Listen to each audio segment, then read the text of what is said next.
आज जो बोलने जा रहा हूं आगे 3 मिनट में 5 कर लेते हैं। 5 मिनट में आपका पदबंध टॉपिक कवर होने जा रहा है। ध्यान से सुनना।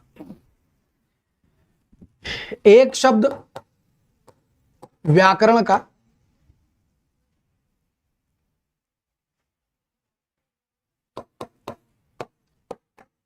व्याकरण के संदर्भ में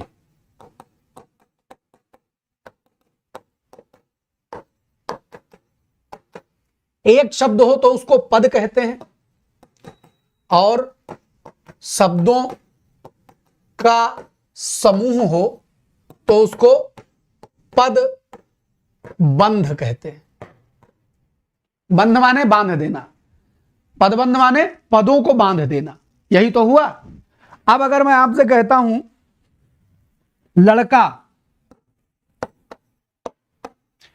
तो लड़का क्या है? संज्ञा पद है कि नहीं है? ठीक। और अगर हम कहें उस मोहल्ले या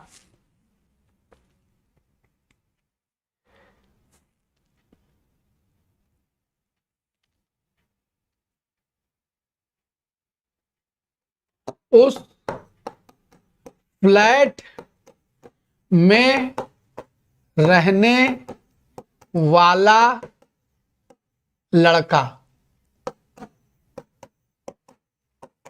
अब मैं जो बात कहने जा रहा हूं उसको ध्यान से सुनिएगा। जब हम कहते हैं लड़का तो एक शब्द है लड़का, एक शब्द लिखा है तो उसको क्या बोलते हैं? पद। और अगर वो शब्दों का समूह है तो उसको कहेंगे पदबंध। बात बुद्धि में जा रही है? पहले इस शब्द का मतलब समझो। पद माने एक शब्द और पदबंध माने शब्दों का समूह। तो आप समझिएगा, मैं आपसे कहूं कि लड़का जा रहा है, एक वाक्य है हमारे पास, और मैं इस वाले वाक्य में कहूं कि उस फ्लैट में रहने वाला लड़का जा रहा है। अल्टीमेटली वाक्य क्या है? वाक्य है लड़का जा रहा है। वाक्य अल्टीमेटली क्या है? लड़का जा रहा है। इसका मतलब लड़का यहां क्या है? लड़का यहां संज्ञा पद है। और मैं आपसे पूछना चाहता हूं, इस पूरे वाक्य में बात जो काम खाली लड़का कहने से चल रहा था उसमें हमने इस लड़का शब्द का विस्तार ही तो किया है। और क्या किया है? इतना शब्द, मतलब जो संज्ञा यहां एक शब्द से काम चल जा रहा था, हमने यहां इस संज्ञा का ही तो विस्तार किया। यानी this whole term became noun. ये क्या है? संज्ञा है। और यहां क्या है? This whole term became noun. तो बच्चा, ये उस फ्लैट में रहने वाला लड़का, कहां? उस फ्लैट में रहने वाला लड़का। तो अगर एक शब्द लड़का है और ये लड़के का विस्तार है तो इस एक शब्द को संज्ञा पद कहेंगे, और जबकि इस पूरे टर्म को संज्ञा पद बंध कहेंगे। अगर शब्दों का समूह संज्ञा को रिप्रेजेंट करे तो शब्दों का समूह संज्ञा पद बंध। अगर शब्दों का समूह सर्वनाम को रिप्रेजेंट करे तो सर्वनाम पद बंध। अगर शब्दों का समूह विशेषण को रिप्रेजेंट करे तो विशेषण पद बंध। माने एक शब्द है विशेषता बता रहा तो विशेषण, 4 शब्द मिलकर विशेषता बता रहे तो विशेषण पद बंध। एक शब्द संज्ञा के स्थान पर आया तो सर्वनाम, 4 शब्द मिलकर संज्ञा के स्थान पर आए तो उसको क्या बोलेंगे? सर्वनाम पदबंध। बुद्धि में बात जा रही बुद्धि में बात। अगर मैं कहूं तुम, ये क्या है? सर्वनाम पद।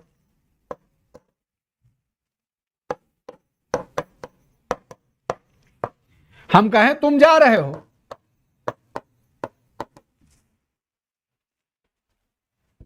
अब अगर हम कहें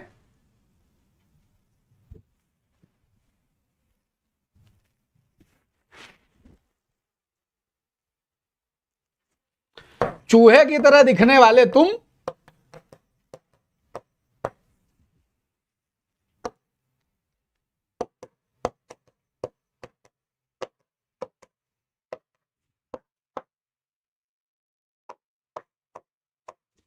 कहां जा रहे हो?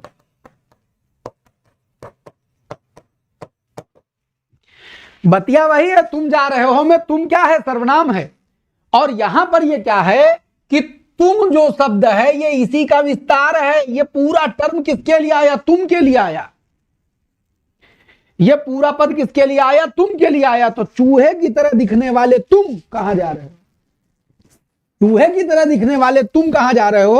अब समझना, ये संज्ञा का विस्तार था। इतने सारे शब्द मिलकर के इस संज्ञा के साथ आए तो इसको संज्ञा पदबंध कह देंगे, और ये पूरी बात इस तुम सर्वनाम के लिए आई तो इसको सर्वनाम पदबंध कह देंगे। बात समझ में आ रही?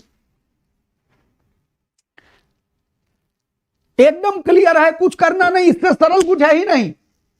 अगर सर्वनाम का विस्तार है तो सर्वनाम पदबंध, अगर संज्ञा का विस्तार है तो संज्ञा पदबंध, अगर विशेषण का विस्तार है तो विशेषण पदबंध। बच्चा, लड़के के पहले जब आप उस फ्लैट में रहने वाला कह रहे हैं तो आप उसको जबरन विशेषण बना रहे हैं। विशेषणवाची पद का विस्तार हो तब विशेषण पदबंध कहेंगे। कहिए नीली आंखों वाला लड़का, और नीली आंखों वाला को अंडरलाइन कर दीजिए, तभी आप विशेषण पदबंध बोलेंगे। तो अगर एक शब्द विशेषता बतावे तो विशेषण पद, चार शब्द मिलकर विशेषण पद बतावे तो विशेषण पदबंध। बात समझ गए?